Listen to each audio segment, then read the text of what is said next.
Student आज मैं आपके सामने पेल्विक बोन को डिस्क्राइब करूँगी। सही है, तो इसको हम ट्रू पेल्विस भी कहते हैं, नॉर्मल ज़राना पेल्विस को आज हमने क्या करना है, डिस्कस करना है। ठीक है, तो पहले मैं आपके इसके बारे में थोड़ा इंट्रोडक्शन बता दूं कि ये क्या है। रीढ़ की हड्डी की हरकत करने वाले मोरों और टांगों के दरमियान की हड्डियों को ये क्या करता है, सपोर्ट करती है। ये जो पेल्विक है ये क्या करती है, ये देखिए पीछे रीढ़ की हड्डी होती है उसको भी सपोर्ट दे रही होती है और दोनों टांगों को चलने फिरने के लिए भी क्या कर रही होती है। ये जो बोन होती है, ये पेल्विक बोन जो होती है वो क्या कर रही होती है, सपोर्ट दे रही होती है। और इसको हम एक और नाम है ट्रू पेल्विक, अक्सर एग्ज़ाम में ये आता भी है कि इसको क्या दूसरा नाम देते हैं, तो इसको हम क्या बोलते हैं, ट्रू पेल्विक कहते हैं। सही है, अब मैं आपको बताती जाऊं कि पेल्विक की हड्डियां कितनी होती हैं। इसकी कितनी हड्डियां होती हैं, इसकी जो है ना 4 हड्डियां होती हैं। 2 कूल्हे की हड्डियां होती हैं, ये बड़ी वाली जो हैं ये 2 कूल्हे की हड्डियां होती हैं और ये प्यूबिक होती है और पीछे एक कॉक्सिक वाली जो बोन्स हैं वो हड्डियां, एक आगे से सपोर्ट किया होता है और एक पीछे से किया होता है। 2 कूल्हे की हड्डियां होती हैं। सही है, कूल्हे की हड्डियां 3 हड्डियों के ऊपर मुश्तमिल होती हैं। ये देखिए, ये जो कूल्हे की हड्डियां हैं, ये जो दोनों साइड के कूल्हे हैं, इसकी जो हड्डियां हैं ये कितने 3 हिस्सों पर मुश्तमिल हैं। पहले तो टोटल ये कितनी है, 4 हड्डियां हैं और फिर उसके बाद कितनी है, ये जो कूल्हे की हड्डियां हैं ये कितने हिस्सों पर मुश्तमिल हैं, ये 3 हिस्सों पर मुश्तमिल हैं। ये देखिए 1, 2 और ये 3। सही है, 3 हिस्सों पर ये क्या होती है, ये मुश्तमिल होती है। सही है, एक सैक्रम होती है। सही है, इसके अब मैं आपको नाम इनके बता देती हूँ कि ये कौन कौन से होते हैं। सही है, ये जो तीनों हड्डियाँ होती हैं, एक इलियम, प्यूबिक और एशियम होती हैं। सही है, और एक सैक्रम होती है और एक कॉक्सिक होती है। सही है, कॉक्सिक ये होती है, ये वाली हड्डी ये कॉक्सिक होती है। ठीक है, और ये प्यूबिक होती हैं। ठीक है, पेल्विक के अब मैं आपको बता दूं कि इसके जोड़ कितने होते हैं। ठीक है, अब जो इसके जोड़ हैं वो कितने होते हैं, पेल्विक के हमारे पास कितने होते हैं, 4 जोड़ होते हैं। पहला जो होता है वो कौन सा होता है, एक सिम्फिस प्यूबिक जोड़ है। ये देखिए ये वाला सिम्फिस प्यूबिक जोड़ है, ये इसने 2 हड्डियों को जोड़ा हुआ है, तो ये सिम्फिस प्यूबिक जोड़ है। ये आगे की जानब एंटीरियर होता है। सही है, एंटीरियर का मतलब आगे की जानब। ये बिल्कुल वस्त में कुरकरी हड्डी से बना हुआ होता है, यानी कि ये कुरकरी हड्डी से ये जोड़ क्या बना होता है। सही है, और ये प्यूबिक बोन्स को आगे की जानब इंटीरियर में आपस में क्या करता है, मिलाता है। ये नहीं कि ये बोन अलग है ये बोन अलग है, तो इनको क्या आपस में सिम्फिस प्यूबिक क्या करता है, मिलाता है। ठीक है, और फिर 2 जो है साइक्रो अब फिर आगे जो हम लेटरल में देख लेंगे, हम लेटरल में ये दोनों साइडों में वो कौन से हैं, 2 साइक्रो इलियक जोड़ हैं। सही है, ये 2 क्या हैं, साइक्रो इलियक जोड़ है, जिन्होंने लैटरली इनको क्या किया हुआ है, जोड़ा हुआ है। सही है, फिर एक साइक्रो कॉक्सीजेल है जो कि पीछे की तरफ पोस्टीरियर मौजूद है, ये वाला जोड़। सही है, इसने इन 2 हड्डियों को, इसने जो जोड़ा हुआ है इनके साथ ये हड्डियों को, ये क्या है, ये इसका नाम क्या है, ये साइक्रोकॉक्सोजेल है। सही है, और फिर अब इसके हम ज़रा लेगामेंट देख लेते हैं कि लेगामेंट्स इसके क्या कितने हमारे पास लेगामेंट्स हैं। पेल्विक के जोड़ लेगामेंट की बदौलत आपस में क्या होते हैं, जुड़े होते हैं। लेगामेंट नहीं होंगे तो ये जुड़ेगी नहीं, ये टूट जाएगी।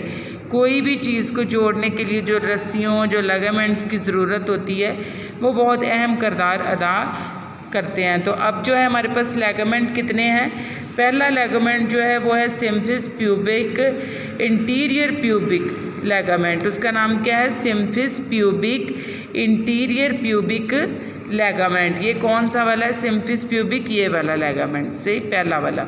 ठीक है, फिर उसके बाद जो है ना, ये बड़ा अहम है और इन लेगामेंट के बारे में एग्ज़ाम में आता भी, ये 5 जो लेगामेंट है इनके बारे में। फिर आ जाता है सैक्रो इलियक लेगामेंट, जैसे कि वो लेगामेंट जॉइंट की हमने बात की थी, इलियक जॉइंट की बात की थी, इलियक, फिर वो क्या है सैक्रो इलियक हमारे पास लेगामेंट हैं, सही है, जिन्होंने उसको बांधा हुआ है, जोड़ा हुआ है। फिर सैक्रोकॉक्सिजल लेगामेंट, ये वाला लेगामेंट नीचे वाला, ये क्या है, इसने इसको जोड़ के रखा हुआ है, सही है।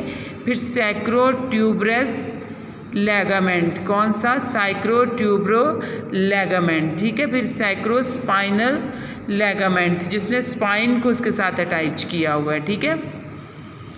तो स्टूडेंट आपको ये क्लियर हो गया कि ये हमारे लेगामेंट जो हैं वो मैंने आपको बहुत अच्छे तरीके से एक्सप्लेन कर दिए हैं। अब पेल्विक का साइज़ की हम बात कर लेते हैं कि पेल्विक के साइज़ के बारे में हमें पता होना बहुत ज़रूरी है कि इसका साइज़ कितना है।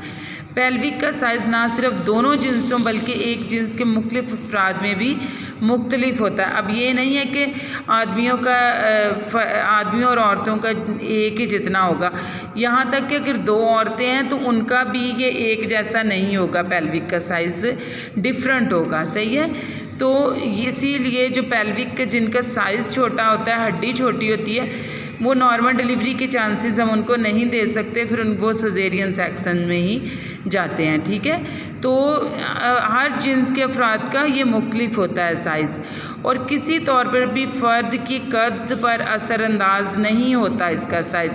कभी कभार छोटे कद की औरतों की पेल्विक बड़ी होती है और उनकी नॉर्मल डिलीवरीज ही होती हैं, और कभी कभार बहुत लंबे कद की औरतें हैं लेकिन ये कि उनकी पेल्विक बोन जो होती है वो छोटी होती है। तो ये ज़रूरी नहीं है कि ये सबका एक जैसा हो या सबका, मतलब ये सबका डिफरेंट है साइज़ इसका, ठीक है। फिर पेल्विक की रह गुज़र, जहाँ से फीटस पैदा होता है, ये देखिए ये जो होती है इसको हम रह गुज़र बोलते हैं, जहाँ से फीटस ने पैदा होना होता है, ठीक है। आपको पता है कि ये इस तरीके से जब पेशेंट को हम लटाते हैं तो फिर ये फीटस ने यहाँ से क्या होना होता है, पैदा होना होता है, ठीक है। तो ये क्या होती है, राह गुज़र होती है, ये वाला रास्ता जो होता है, सही है। तो इस राह गुज़र जो है इसमें क्या होता है, फीटस की पैदाइश के वक़्त इसमें से जो है फीटस गुज़रता है। ये एक दाखिली इनलेट है और यहाँ ब्रह्म भी इसको बोलते हैं, इसको दाखिली इनलेट भी बोलते हैं और ब्रह्म भी कहते हैं, और इसको कैविटी भी यानी कि खला भी। ये देखिए इसके कितने सारे नाम हैं कि हम इसको बोल सकते हैं, ठीक है। तो अमूमन हम इसको ब्रह्म बोलते हैं। जब हम डिलीवरी हो रही होती है तो कहते हैं कि बच्चा ब्रह्म में इंटर हो चुका है या ब्रह्म में है, सही है। तो अब हम इसके कर लेंगे कि पेल्विक ब्रह्म या जो है इनलेट या दाखिली जो इसका सुराख है इसको हम देख लेते हैं। पेल्विक ब्रह्म जो है ये वाला पीछे की तरफ सैक्रम के हिस्से प्रोमेंट्री और एले से और आगे की तरफ प्यूबिक बोन से बनता है, ठीक है। ये देखिए ये जो हिस्सा है, ये जो खुलाई सुराख है, ये ऐसे नहीं बना हुआ, पीछे से किन के साथ जुड़ जाएगा, सैक्रम प्यूबिक और इनसे मिल के ये बना होता है पूरा, ठीक है। फिर जनाना पेल्विस में ब्रह्म गोल होता है, जैसे कि ये आपको नज़र आ रहा है कि ये क्या होता है, गोल होते हैं, जिसकी वजह से बच्चा इजी तौर पर उसका सर इसमें से गुजर सकता है। इस मुकाम पर जहाँ सैक्रम प्रोमेंट्री अंदर की तरफ निकली होती है, प्यूबिक बोन के दो अहम डायामीटर्स हैं। अब यहाँ देखें, बड़ी अहम बात है कि यहाँ पर दो बड़े डायामीटर्स हैं, सही है। एक पहला क्या है, ये होता है ट्रांसवर्स, सही है, इसको हम क्या बोलेंगे, ये ट्रांसवर्स डायामीटर है, सही है। तो पहला जो है इंटीरियर पोस्टीरियर डायामीटर्स, जो कि सिम्फिस प्यूबिक के ऊपर वाले किनारे से लेकर सैक्रम की प्रोमेंट्री तक हैं। आमतौर पर इसकी पैमाइश 11 से 12 सेंटीमीटर की जाती है। और ये वाला कौन सा सबसे ये बताया गया है कि ट्रांसवर्स डायामीटर ब्रह्म का सबसे बड़ा और चौड़ा, और इसकी अब ये देखें, पहले वाला ये है डायामीटर्स, फिर अब एक ट्रांसवर्स भी हम देखेंगे। ट्रांसवर्स हम उसको ये ट्रांसवर्स ऐसे देखें, ये ट्रांसवर्स बनता है, ठीक है। तो ये कितना होता है, ये 13 होता है, सही है। ये हमारे पास 13 सेंटीमीटर होता है, सही। और ये वाला हमारे पास जो ये वाला इसको हम ट्रांसवर्स डायामीटर बोलेंगे, जो इस तरीके से है, ये देखिए जैसे ये पेंसिल पड़ी हुई है ये सीधा। और जो ये वाला है इसको हम इंटीरियर बोलेंगे, सही है, इंटीरियर। और ये 11 से 12 सेंटीमीटर तक का होता है, सही है। अब पेल्विक कैविटी के बारे में भी थोड़ा देख लेते हैं कि ये क्या होती है। पेल्विक कैविटी इनलेट और आउटलेट के दरमियान एक खमदार खला है, सही है। ये देखिए एक खमदार क्या है, खला है। एक जो है ना, एक नॉर्मल जनाना पेल्विस में कैविटी की शक्ल क्या होती है, अमूमन गोल होती है, आगे की तरफ खम हुई होती है। इसके तमाम डायमीटर की पैमाइश 12 सेंटीमीटर होती है, ठीक है। फिर इसके बाद में आपको थोड़ा सा ये वाली जो हड्डी है इसकी, ये कौन सी कहलाती है, ये इसके बारे में बताना चाहती थी। ये ईशियन ट्यूबरेस्टी है, ये भी ईशियन ट्यूबरेस्टी है, सही है। ईशियन ट्यूबरेस्टी ये उभरी हुई बोन, और ये भी ईशियन ट्यूबरेस्टी। और ये वाली जो बोन है जो यहाँ पर ऐसे होती है, दो हड्डियों को जोड़ रही होती है, इसको हम क्या बोलते हैं, प्यूबिक आर्च, प्यूबिक आर्च, ठीक है। अब हम इसके बारे में पेल्विक आउटलेट और खराजी, इसमें कुछ और चीज़ें भी देख लेते हैं। पेल्विक आउटलेट जो है मोहताती शक्ल का होता है, ठीक है। आगे की तरफ ये हड्डियाँ खम से ये बनी होती हैं, जैसे प्यूबिक आर्च, ये देखिए इसमें ऐसे खम आएगा, ये दोनों जोड़ के बनी हुई होंगी, सही है। ये आर्च नॉर्मल जनाना पेल्विस में 90 डिग्री के जाविये से होती है। 90 डिग्री आपको पता है हमेशा सीधा जाविया होता है, तो ये जोड़ होता है, ये आर्च होती है, ये 90 डिग्री के जाविये से बनती है। इतराफ़ में कौन सी ईशियल उभार मौजूद होते हैं, ट्यूबरेस्टी, ईशियन ट्यूबरेस्टी, जो मैंने अभी आपको बताई थी कि ये वाले दो आभार मौजूद होते हैं, ये वाले, इसको क्या कहते हैं, ईशियन ट्यूबरेस्टी। लेकिन इसका सबसे छोटा डायामीटर एशियल स्पाइन है, दरमियान एशियल स्पाइन के दरमियान है, जो कि आउटलेट में उभरे हुए हैं। पेल्विक आउटलेट के पिछले हिस्से की निशानियां जो लैंडमार्क हैं वो ये वाले, ये देखिए कॉक्सिक, ये जो नीचे की तरफ, मैं आपको आगे करके दिखाती हूँ, ये कॉक्सिक, सही है। ये निचले हिस्से के अंदर जो है ये कॉक्सिक लेगामेंट है। बच्चे की पैदाइश के दौरान जो कॉक्सिक पीछे की तरफ मुड़ जाते हैं ताकि पेल्विक आउटलेट क्या हो जाए, डायमीटर बढ़ जाए।